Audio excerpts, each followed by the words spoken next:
What's up, everybody? This is Frederick Douglass Bussey back with another live edition. Well, this is a kind of an impromptu masterclass. We want to do a lot more of these here in 2024. This is the first one of the year.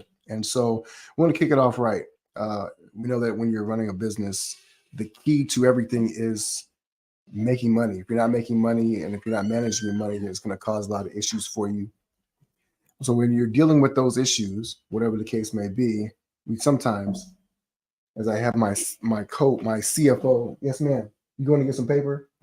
Okay, will you get some paper then? Very good. You guys need to eat your lunch. It's lunchtime for my kids at the house. So, as all things, when we're running a business from the house, is what you get with.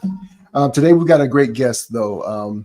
Extremely intelligent, and powerful, talented young lady who is going to help us to navigate this conversation around finances, financial mastery for entrepreneurs. If you read the description, a lot of times we have this whole thing about financial literacy. Well, financial literacy is cool if you just want to be able to manage the regular mundane things. But, just like in school, being literate doesn't get you a PhD. You got to establish and demonstrate some mastery to be able to achieve higher levels of education and things of that nature. And so we want to kind of deal with that today. How can we attain the higher levels of wealth and freedom through entrepreneurship and building a business? And so we're going to talk about that a little bit more today. So that being said, we're gonna jumpstart this thing. It's going to be an impromptu conversation. It's not going to be real formal in any way. But if you're here, I'd love for you to be able to drop a 1 in the chat. Let us know that you can hear us, you can see us. If you got any questions or thoughts, please share those as well in the comments, whether you're watching us on Facebook, LinkedIn, or on YouTube. So with that being said, we're going to jump started in this. Let's go right now.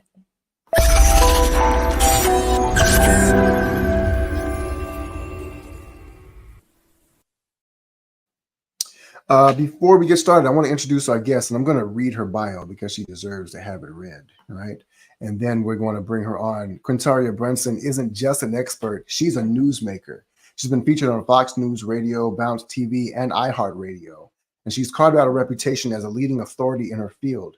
Her prowess is evident from her extraordinary achievements, like soaring into the top 15% of real estate agents nationwide and spearheading a whopping 210% growth in her business's client base via personal referrals in under a year.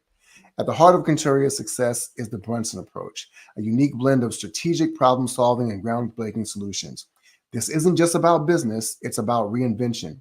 And Quintara turns inefficiencies into profitable ventures, assisting clients in every stage of their business journey from inception and scaling to a successful sale, all with the goal of securing financial freedom for them and their future generations. With over 16 years of hands-on experience, Quintara isn't just a strategist. She's a seasoned entrepreneur. Her ventures like Faith and Fashion Week and Designed Life are testaments to her ability to blend creativity with strategic thinking. Designed Life stands out as a beacon of innovation, creating family-friendly, cutting-edge events while offering a strategic program development for a diverse clientele. Her real forte, though, is helping individuals leave a lasting legacy through savvy business and real estate investments. She's not just advising, she's architecting futures. Her tailored wealth plans aren't just strategies, they're blueprints for a prosperous and financially secure future. Above all, Quintara Brunson is synonymous with excellence. Her commitment isn't just to her work, it's to your dreams. Partner with Quintaria and embark on a journey to turn your aspirations into tangible realities. And with that being said, I want to welcome in Quintara Brunson to the show today. Quintaria, how are you? I am doing well. Forgive me for blushing. Every time someone reads my bio or gives me an introduction, it's always, I feel like I'm first grade. My mom is speaking highly of me or something. So, but I'm excited to be here, excited to have conversations and to share, hopefully, insightful information that will change the game for someone today. Absolutely, absolutely. When we first connected, we had a brief but a meaningful conversation around this idea of financial literacy versus financial mastery, hence the title of our talk today. And I thought it was really important because it's been something that I've been thinking about for a while. even as I'm dealing with my clients, I am not a financial wizard by any means, even though business is all about the money and figuring out how to be able to maximize your value. And we quantify that value in terms of money, the value of the lifestyle we can live and things of that nature. But I'm really glad you could join us today, because I think that you got some particular insight as well, because you really focus in and hone in on these financial strategies. And I love the phrase you use, architecting futures. It's not easy to say, but it's a beautiful way to think about building a financial uh, framework for yourself. And so, Hmm. how do you describe what you do to people when they first encounter you? Let's say that we're in a networking event, or we're just meeting in a restaurant, and we shake hands and you say, "Oh, Quintaria, tell me about yourself. What do you do? How do you describe yourself to people?" I usually start with the exit strategy, reminding people that I construct profitable exit strategies for serious entrepreneurs. That's my quick elevator going, to kind of get people like, oh, like, what's that about? But if we dig a little deeper, what I do is help people make their dreams and goals vivid with action plans. I hear so many people who want to be better with their finances, who want to own more properties. We all, for the most part, want to leave a legacy. I Mm-hmm. am the mastermind, the strategist that will give you actionable steps to take so that you can make that happen. I love that. I love that. You said that you use a word called vivid, right? Um, I think I may use a word specific when I'm talking to my clients, but Hmm. vivid has a powerful connotation. Why do you use that word when it comes to finances? What is the value of having a vivid vision for your I love financial that. future? Let's get into it. Let's do it. Because it is one, I for the community that I reach out to intentionally. Mhm. Many are disconnected. Many see it as a foreign entity that either they are disconnected from, or it's something that they don't understand. Other people see it as black and white, but it is so layered, and it's so many phenomenons within financing, with building wealth within, like, just what does your generational wealth, the torches that you pass down. So I am Mhm. very Mhm. intentional. It makes me think of a story, but I am very intentional with my use of the English language. So I use words like vivid to really spark in individuals like a curiosity to want to learn more, and to say, hey, I never thought about finances as vivid. I never thought about finances as something that's fun and engaging. So that's why I make sure that I shine a light on topics such as this in a way that people can know that, hey, options are limitless. There are hundreds of thousands of ways that we can win. um, Being someone who has learned so much in my journey with my own personal finances to becoming a strategist helping other people, there's no one way to do any of this. You can couple certain strategies. Even last week, I learned a new form of diversification for a financial plan that I was working on. So vivid is, to me, one of the most accurate ways to explain it, and just to shake up the mindset of individuals so that they won't think it's black or white, or hey, that's just not what I do. It's vivid, it's rich, it's so many ways that we can dig into this and learn how to win. Well, I know that people can appreciate using the word rich when they talk about their vision, especially when talking about finances, right? Now, you teased us. You said that you thought of a story when you were talking about that. Oh, Why don't you share that story with us to kind of illustrate a little bit more clearly what is it you're thinking about? yeah. So early on in my early 20s, early to mid 20s, I had a bookkeeping position, and I would do write grants as well for it. And at that job, I would be at the meetings and participating. And it was one or two people that were on the, like, the executive team, that if I would mispronounce a word, or use a word in the wrong context, they would point it out.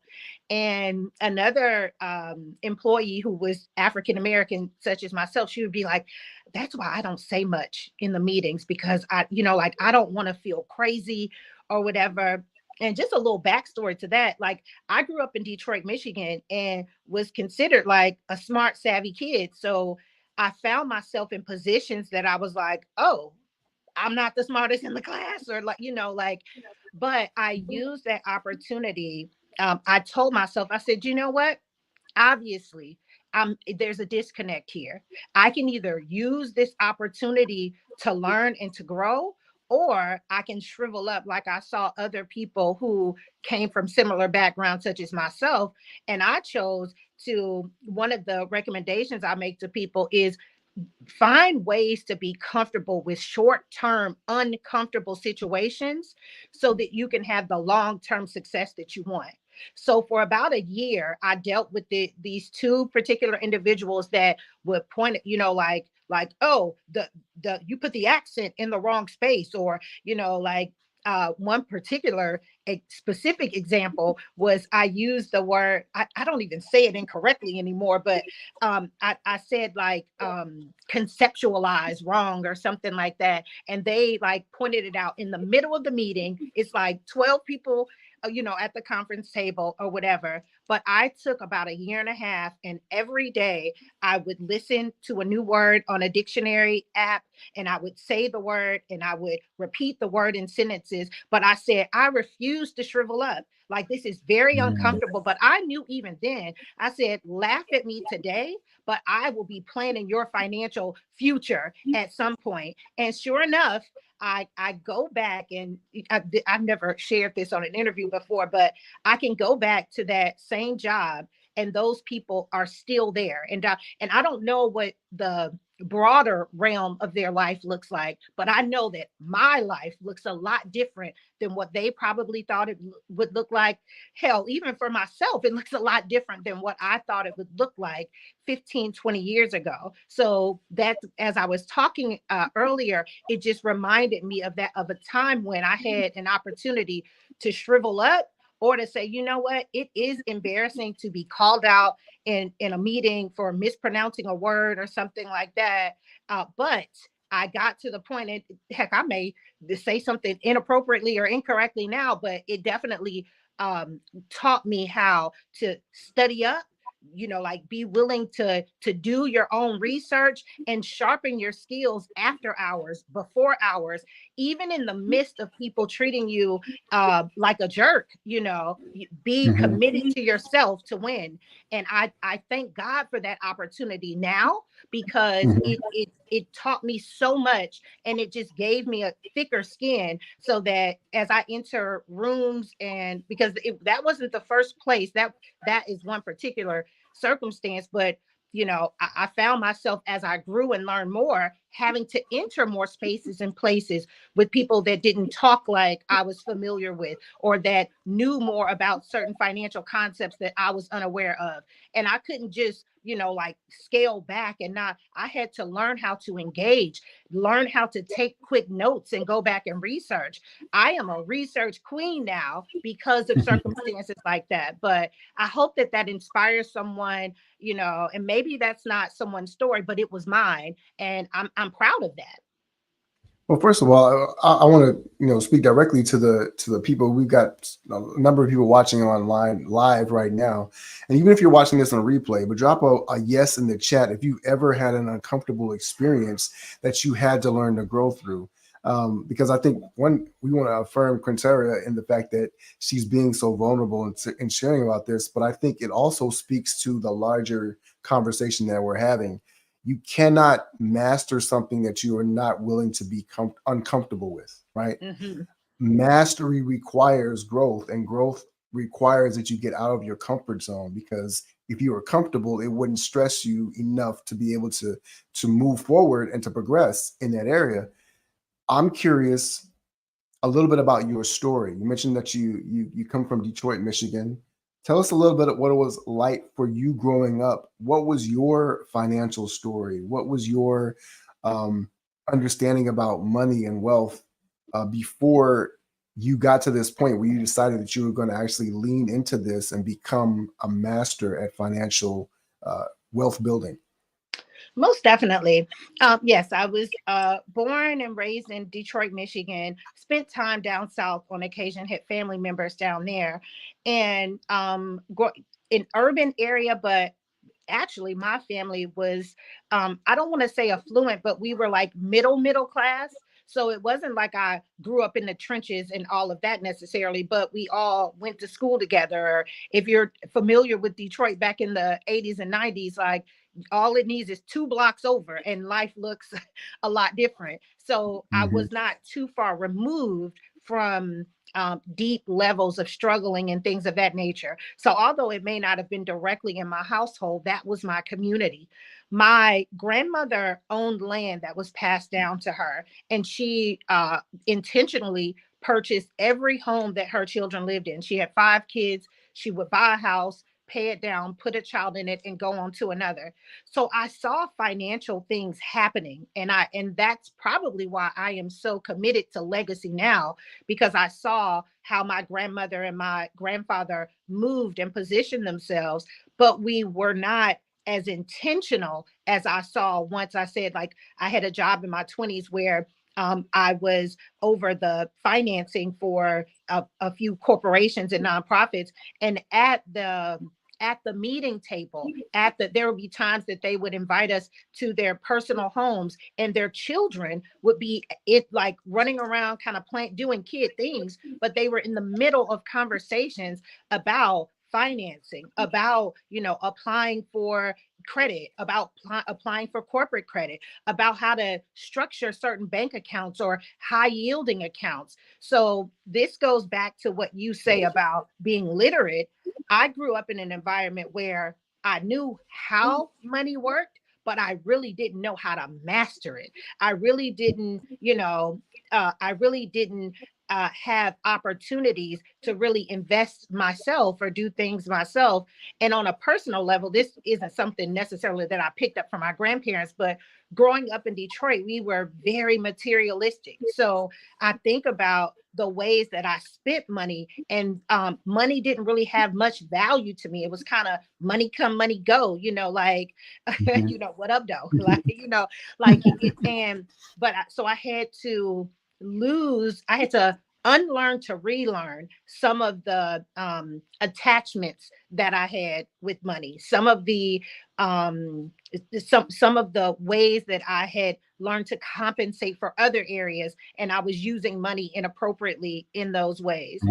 So my background, like I said, growing up in Detroit, seeing on a greater level people struggling and just not understanding that, if you get $1,000, the goal is not to buy a purse or a pair of shoes, but to buy land. And that is something that it took me.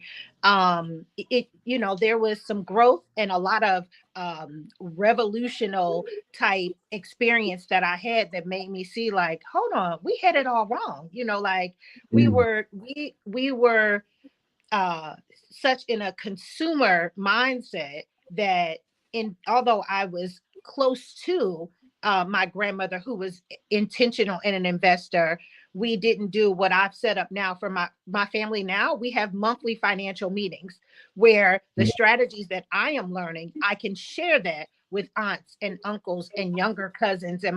Whereas in my family, for me growing up, I saw things happening in my family, but the neighbors Mm-hmm. maybe not so much, or the people I went to school with, heck, like, they didn't even own their house, let alone, like, we're moving to the next house because grandma is giving this house to my oldest uncle or something like that. So that's a bit Mm-hmm. about my background and why I'm so committed to legacy, and why I am very, very, very intentional about teaching these concepts. Because going back to what I was saying about participating with other families, like people that I worked for and I did their books and things of that nature, writing grants for them, applying for corporate credit for them. I knew Mm-hmm. that obviously I must understand this because I'm the one that they have responsible for it. But what I noticed was their structure was different. Theirs was all encompassing, and not that grandma knew it or granddaddy knew it and they just kind of set it up for you, but it was all encompassing and everyone had a stake in it. So I'm glad that I was exposed to that. And that's what I continue to do with the Brunson approach and with all that I do in sharing this vital message for my community about becoming beyond just literate. Like literate means that like a basic level of understanding, but to be proficient and to move to a level of mastery. I like that word proficient, right? Because it when you want to master something, it means that, like you said, you can move, you can navigate in that world with ease. You can be creative. Um, you have power in a way that many people do not, right? So, especially our audience is mainly entrepreneurs, right? And so, entrepreneurs start businesses because they want to have a little level of autonomy over their life, right? They don't want to be beholden to somebody else for a job. They don't want to be beholden to somebody else for a cap on their financial freedom or financial future. And yet, most entrepreneurs end up in that position. There's only about 6% of entrepreneurs that actually, or 9% of entrepreneurs that ever make over $100,000 a year, right? And only about 6% of those ever actually make $1 million a year. So with such a small percentage, it reveals that there is a level of knowledge that people are not attaining. There's multiple aspects to it, but there are ways that we think about money that affect the way that we run our business. Yep. Can you talk about some of the ways that some of the struggles that you see entrepreneurs dealing with when it comes to how they think about money and how it actually impacts them being able to run and grow their business? Most definitely. One of the most common things that I see, I've got maybe two that pop up immediately. One Mm-hmm. is just knowing that your hustle is a business. Like you got to CEO this thing is a phrase that I say that has got to be kind of been coined to me. Like you got to CEO this thing. Mm-hmm. So understanding that your product, your service, your whatever you are presenting to the marketplace, do the research and make sure that the demographic that you plan to present this to, that they actually need it. A lot of times entrepreneurs will be very passionate about something and it comes from their own personal experiences. When I started off 20 years ago, I was writing grants and doing books and doing audits and bookkeeping for other people. I did not say, I am going to be a financial advocate. I'm going to become a business strategist. That wasn't even in my realm of understanding. But the more I honed in on what I did well and I saw what was needed, I saw that this was needed and it was a skill set that I had. But I say all of this to say that a lot of entrepreneurs have a personal experience that prompts them to want to provide a certain service. They didn't like the way that their food was delivered, so I'm going to open a restaurant. And business takes more than that, for one. And you have to make sure that you are providing you're answering a problem or you're providing a solution to a problem that a specific group of people have, because that makes it, you can run data from that. You can, like pull more resources for that. You can speak directly to them. So that would be the one thing that I will say, that universally across the board, even people who are having success, they have not ran. I do strategy sessions with business owners, and I would say at least 95% of the time, when we go back and do the research, we always bring them data, stats, information, resources on things about their industry. Like I'm in Mm-hmm. one industry, business and financial services, and I can pull up information about tech and all of this. And the person who's running the business, even successful ones, they were completely unaware of it. So that would be one key thing. The other would be more on a personal type level. And I would say, I would probably position it like, have an open mind and an open heart to know when you need support or so Mhm. just so that you can be able to receive an idea that could change your life. Mhm. I do a lot of seminars, and I've had many, thousands of great conversations with entrepreneurs.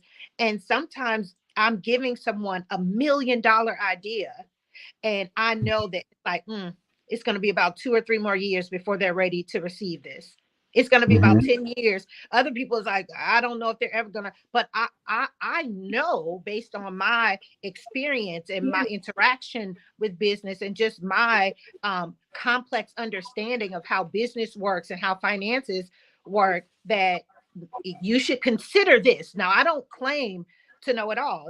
It's multiple ways to win. Like I talked about earlier, there's it's such a vivid space that you can, but that is another hurdle that I see for a lot of entrepreneurs, because they are so Mhm. passionate and it is their baby. They are not, they take any form of suggestion as criticism on their product or service or their idea. And sometimes it may be, going back to the story that I shared earlier, I was being criticized when I was younger for how I spoke or how I articulated certain words. But you've got to open yourself up that however the information comes, be it Mhm. packaged with a pretty bow tie or real scruffy and looking like it came out of the sewers with the Ninja Turtles, however it comes, you've got to be able to differentiate what's good and what's bad and what works for you. So those would be the two things I would say: CEO in that thing and running your business like a business, and having an open heart and mind and being able to receive new insights and new advantages, even disadvantages. Sometimes the greatest thing that I have learned is what not to do. Like, oh, Mhm. we don't want to do that, but you've got to put yourself in position where you're able to receive a wide variety of information so that you can filter through for what works best for your company and for yourself. Yeah, I think one of the things you said there is really true. I remember I had a coach years ago who, when the first time he said it, it didn't resonate as well. But now I understand it the more I work with business owners, is that all business owners are in some way affected by trauma. And there is a story there that creates the relationship with money that we have. And that's the filter through which we see so many things, right? Your ability to be able to hire people, to lead a team, to be able to invest in the resources that you need, essentially, like you said, to run a business like a business. First of all, a lot it has to come from the ability to be able to see it as a business and not Mm-hmm. an extension of yourself, right? And when you see it as an extension of yourself, what happens is all the personal things that you're dealing with, right? The way you think about money, the trust issues that you have with people, It whatever the shows up case in may your be, business. it shows up in your business. It shows up. You mentioned, and I don't know if you feel, comfortable. I'm kind of putting you on the spot, but Yeah. you mentioned the fact that you learned that you sometimes made decisions about the things that you bought based on personal experiences or reflections, and it was not the wisest thing to do. I don't know if you have an example of that, but I see this happening a lot of times in business and personal. I see it happen in my life, right? There are times when I bought something, I look back and think, why did I buy that? And I realize sometimes it's attached to this need to feel like I'm moving forward in life, right? I need to feel Uh-huh. like I'm doing something. So I need to buy something new to show that I've done something. So I have something tangible to show for it.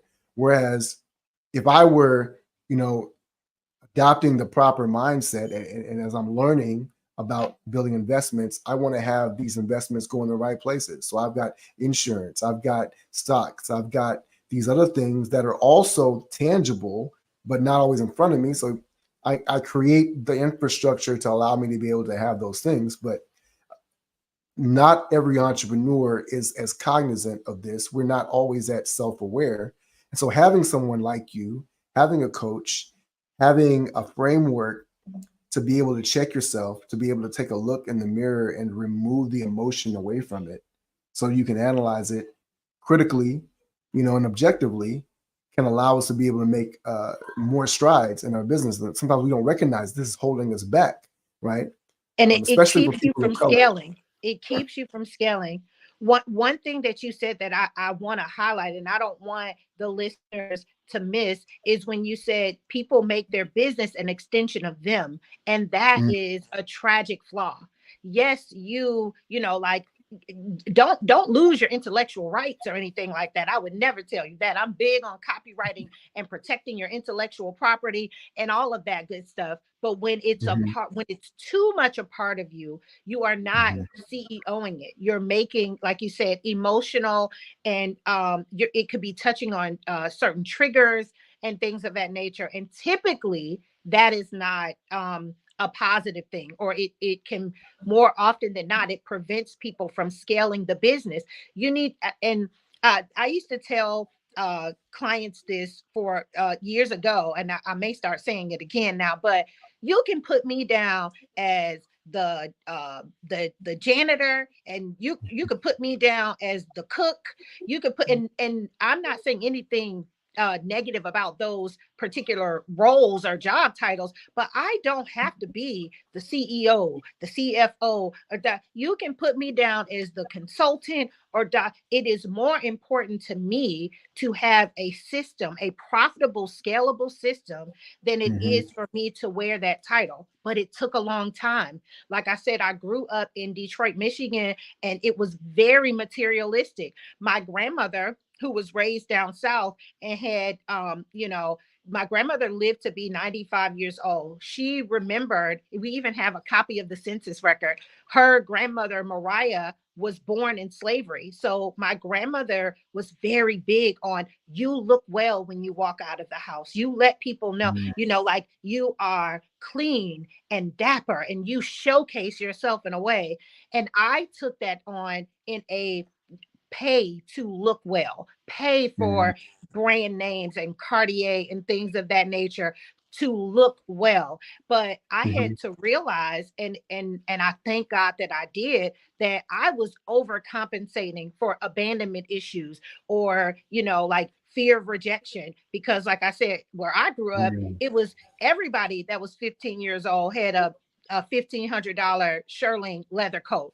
Now it is mhm, unconscionable. Like, I can't even, it's like, what in the world were we doing?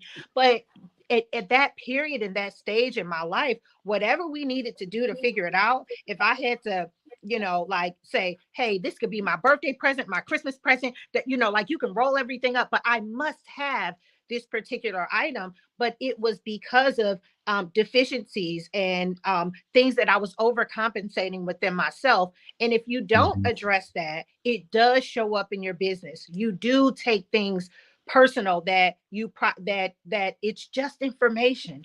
And if mhm, used appropriately, and if used accurately, you can scale and have the business that you want.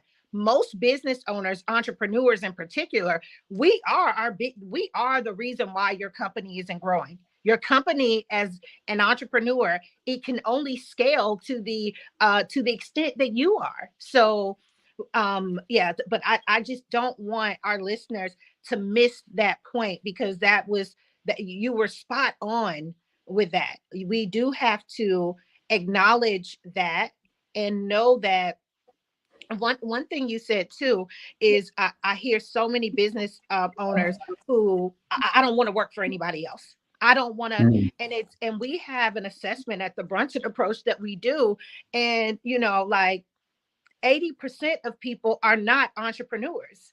They are just, mhm, they have a streak of defiance in them, that they don't want to work for someone else. And mhm, that you can become whatever you put your mind to.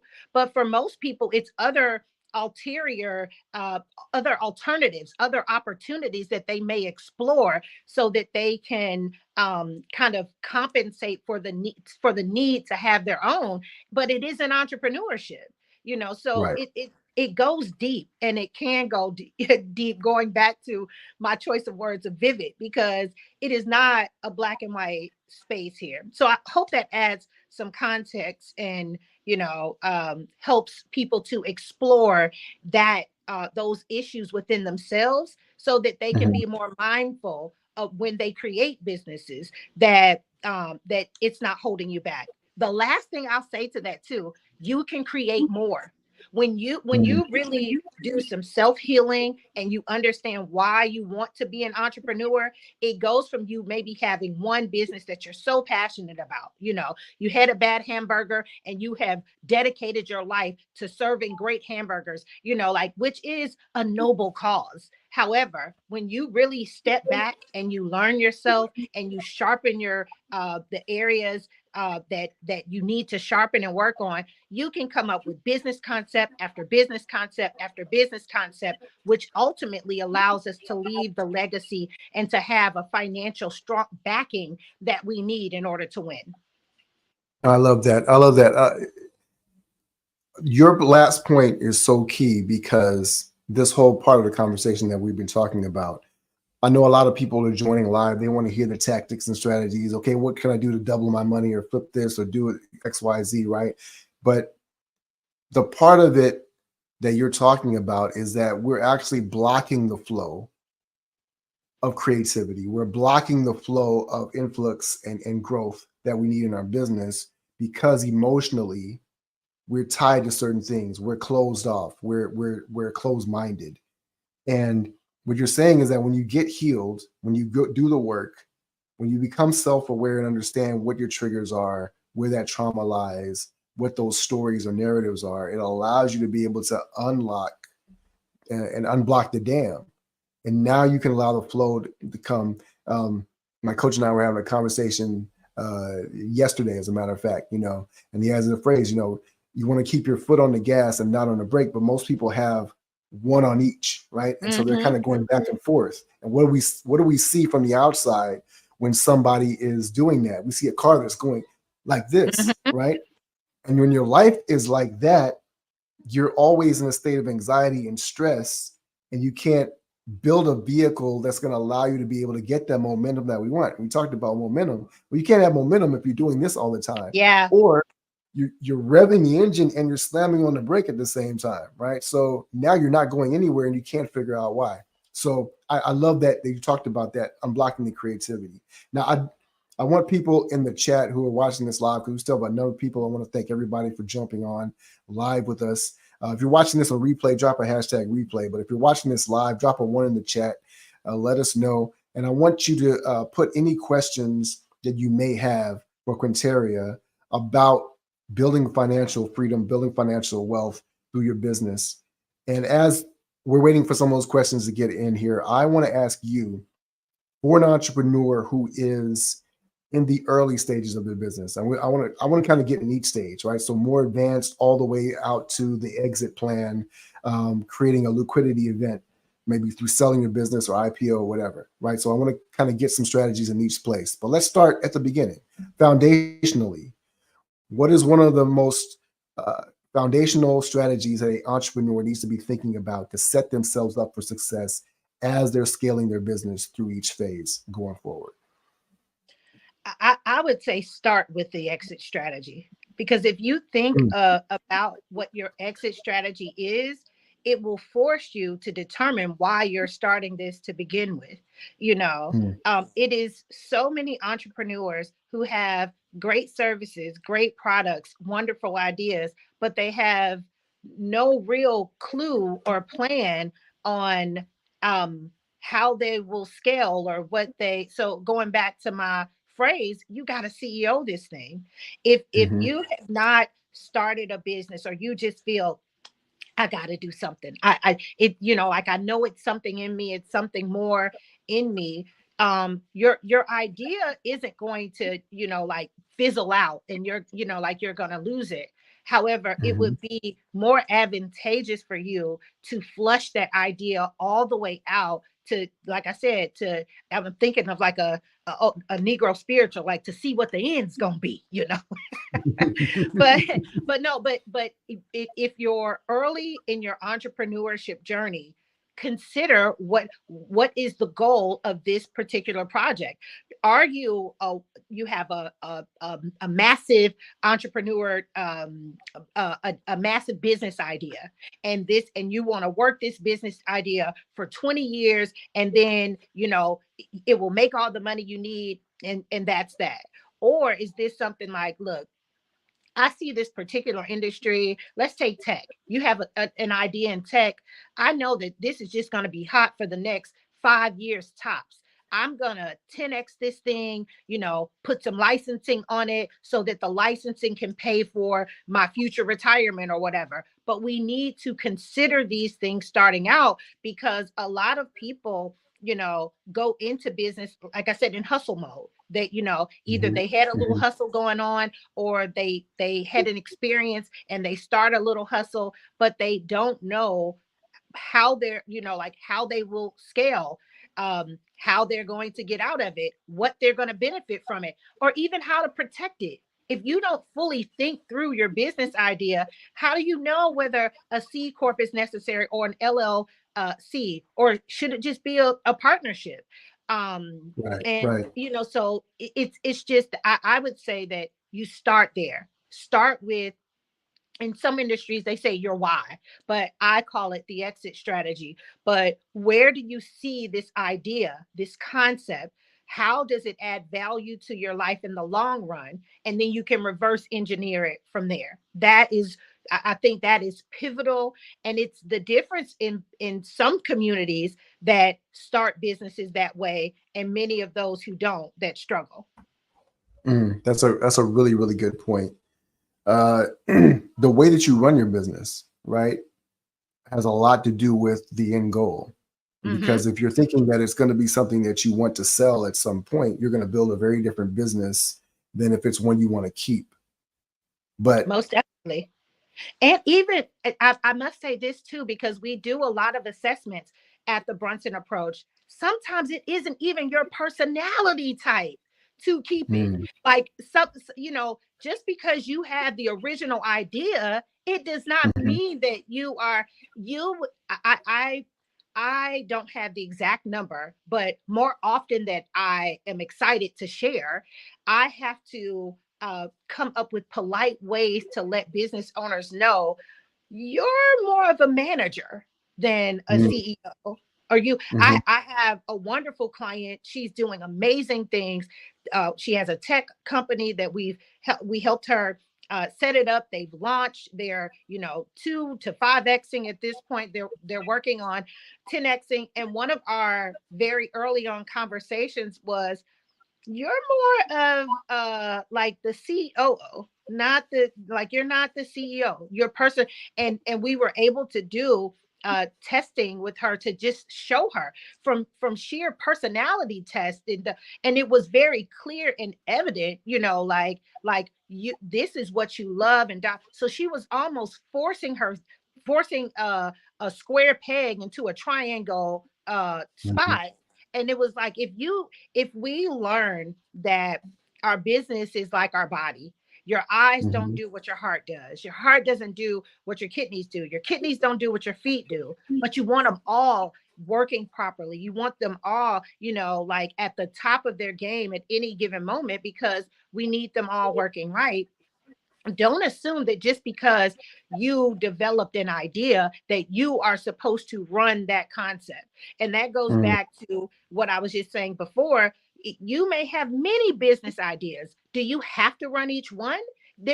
People don't even realize how profitable it is to come up with a business concept and sell the concept. People buy mhm, those. mhm, Like, people buy those, or the licensing. And so that is something that I want entrepreneurs to really consider wherever they are in their journey. Let's say that you have, you opened a dry cleaners, and you're 5 years in, you're profitable or whatever, but it's like, do I really want, do I want to do 10 more years of this? Or, like, because you don't lose the revenue stream unless you just give it up.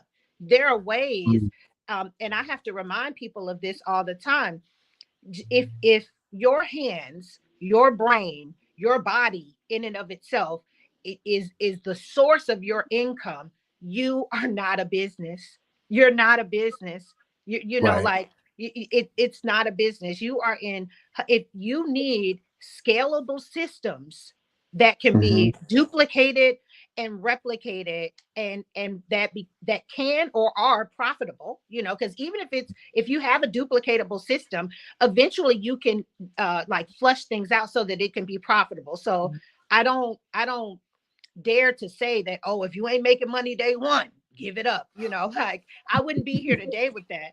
But the understanding that businesses are scalable systems that have the highest potential for profitability is much different than if I, and no shades, I'm a licensed real estate agent, so I'm not discrediting this community. But if, let's say, I sell houses, I'm a real estate agent, and all the Hmm. money I make comes from each house that I sell, that's Mm. not entrepreneurship. You know, that's just self-employment. Like, you know, Right. like that, Right. and that's a difference. That's a difference. But that's a very key point, because one of the, again, tying it back to the business being an extension of yourself, right? Um, a lot of times when we're not clear about where we want to go, and it's just us making the money, it's been a hustle or whatever, right?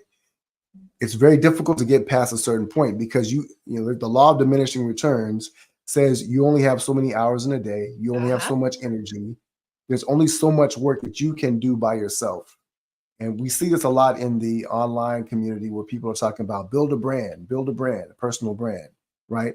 And so they use that as a way of leveraging, but they're talking about it in terms of personality, but that's still not a structure, right? And Mm-hmm. so I think what you highlighted there is very, very key, right?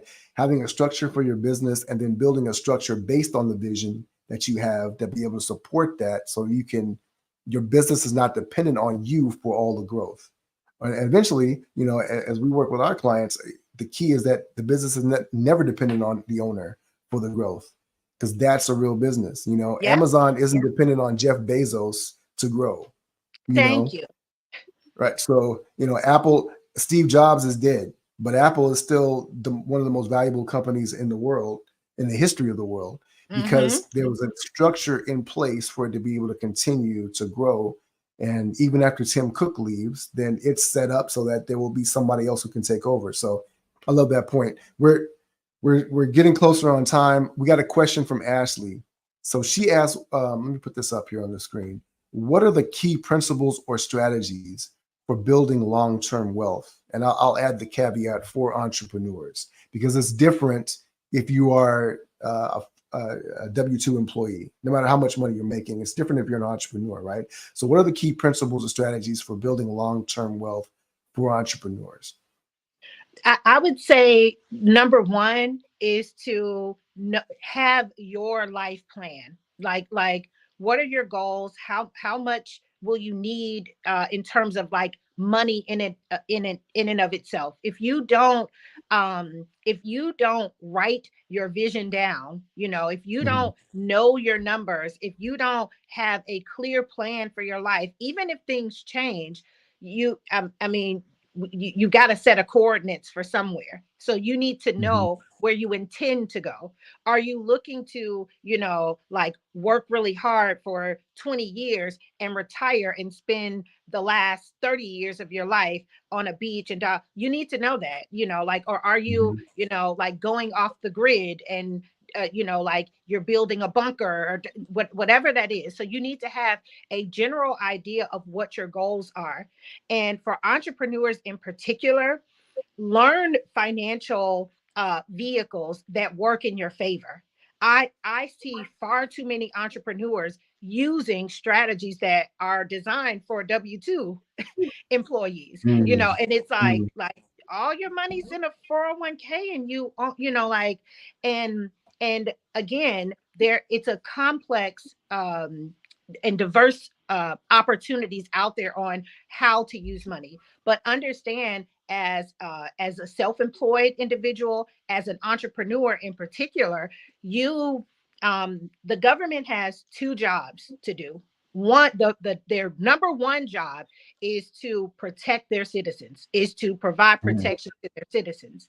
So when you become an entrepreneur and you create a business, you're telling the government, hey, I am foregoing some of my rights as a citizen to help you, government, to provide jobs and services and opportunity to kind of work in collaboration with the government. In doing Mhm. so, that's why our tax structure looks different as entrepreneurs, because we say, no, no, no, you don't have to take our money up front. We're going to help you, and then we'll settle out. We'll close out our balances on the end. Mhm. If you don't understand as an entrepreneur that you don't understand that general concept, that you have entered into a new agreement with your government and the way that you can move money, the way that you can, the tax write-offs that you have, the tax shelters that are available to you look different than those who just work a W-2. I said work a W-2, but have a typical 9 to 5. That's a Mhm. huge flaw, and that prevents you from maximizing and scaling your level of wealth building and maximizing that. So I could go on and on, but I will say, like I said, number one is knowing what your target goal is. You know, how many people don't even really know how much does it take to live, for a year. Like, how, like, if you, let's say that you earn 75,000 now and you use every bit of that, do you like, have you even calculated 75,000? And we're not even going to touch on inflation, but just 75,000 times 25, or 20 to 25 years, to see how much money you would need in retirement. Most people are the average life expectancy now is, for men it's about 17 years, and for women it's 21 years plus in retirement after age 65.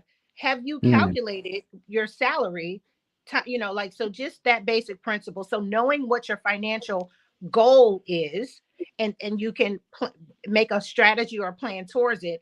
And then the most important thing I would say for entrepreneurs is knowing the new agreement that you've made with the government and figuring out all of the ways you can capitalize on that. Don't leave money on the table, period. Mhm.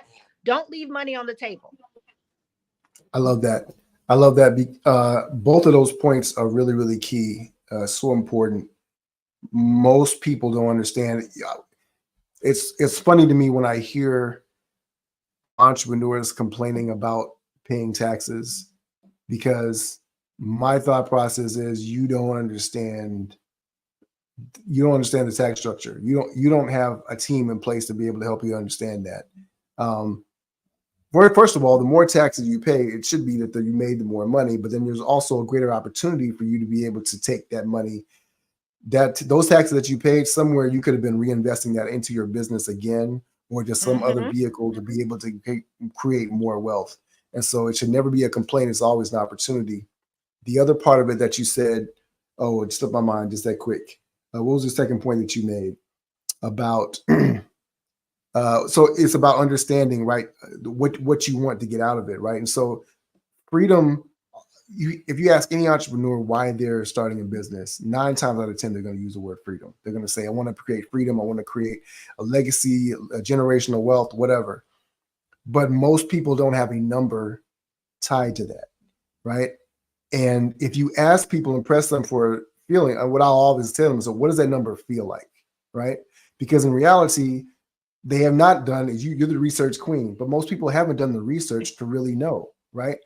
What is it going to take for me to be able to live month to month at the level that I want to be able to live in Mm-hmm. perpetuity, right? How much do I want my generations of descendants to be able to live on, to be able to create this wealth and freedom? What is that number? So what is required? And then how do I reverse engineer that in my business so that now I know I've built something that's going to be able to last? If I sell it at a certain point, and a lot of people, because they get stuck and then they say, well, I'm just going to sell it. And then they've done all this work for years and years, and the end result is not the liquidity event that they had hoped for, right? Or, and I see this, Yeah. your eyes are lighting up.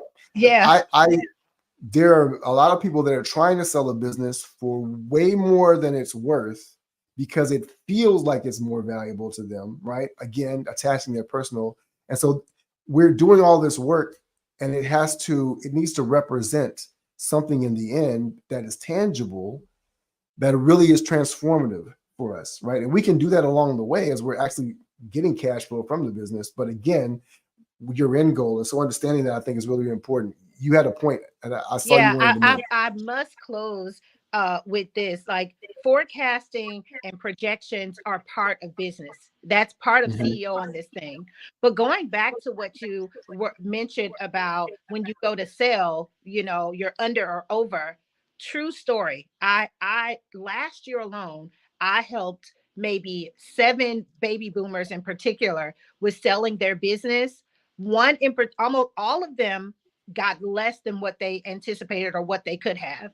But one, it was a brother and sister. They owned an auto mechanic shop for 41 years. As long as I've been on this earth, they owned it for 41 years.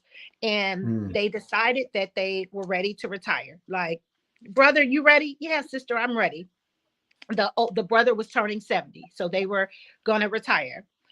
By the time they came to me, we're certified mergers and acquisitions. We do business sales, right?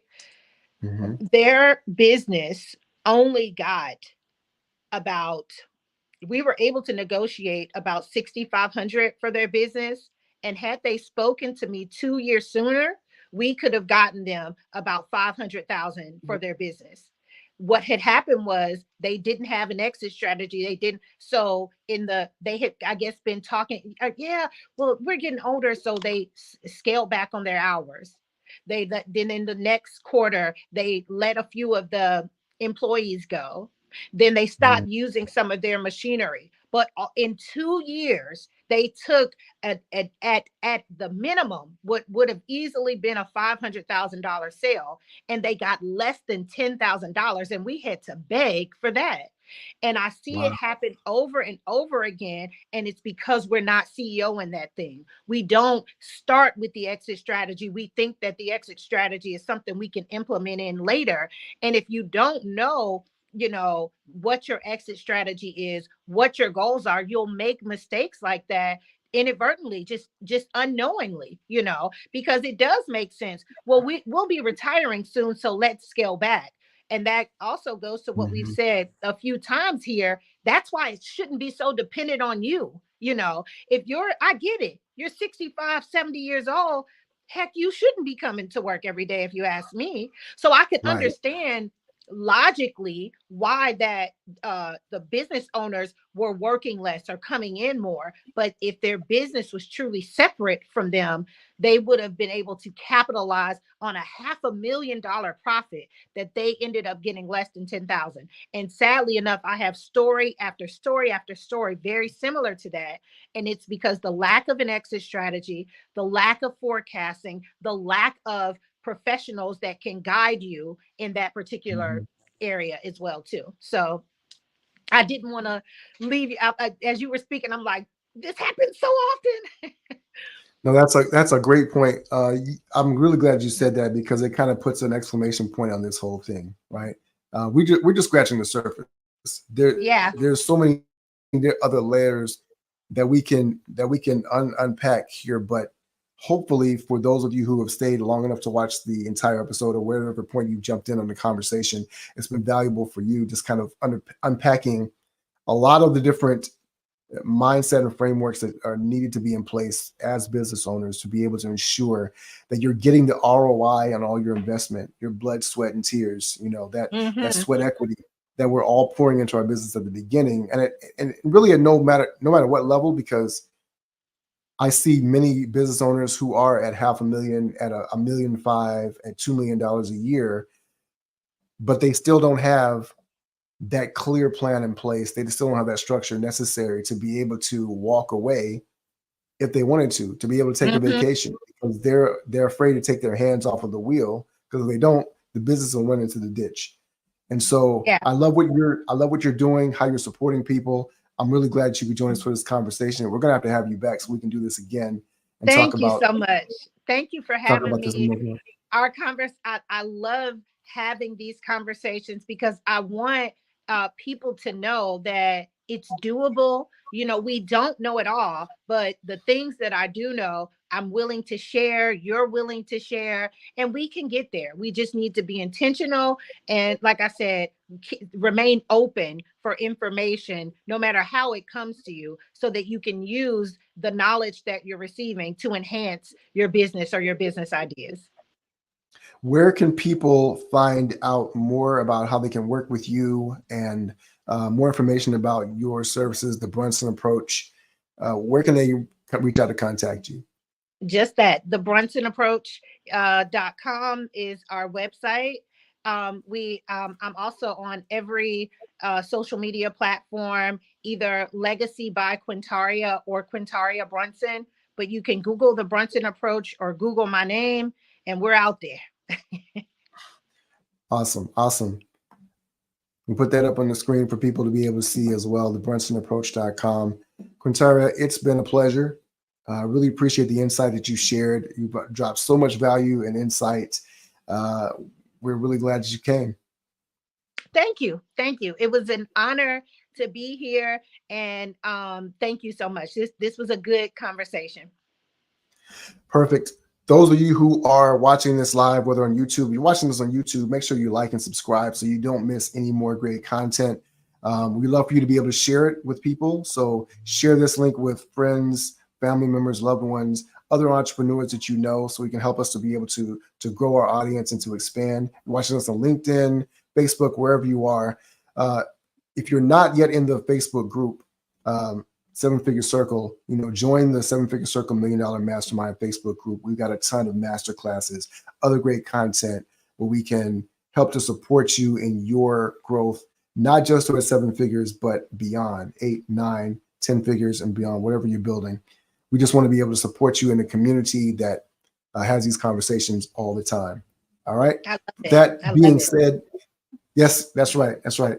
For Quintaria, I'm Frederick Douglass Bussey. It's been a pleasure. We'll see you next time. Ever forward. Have a great one.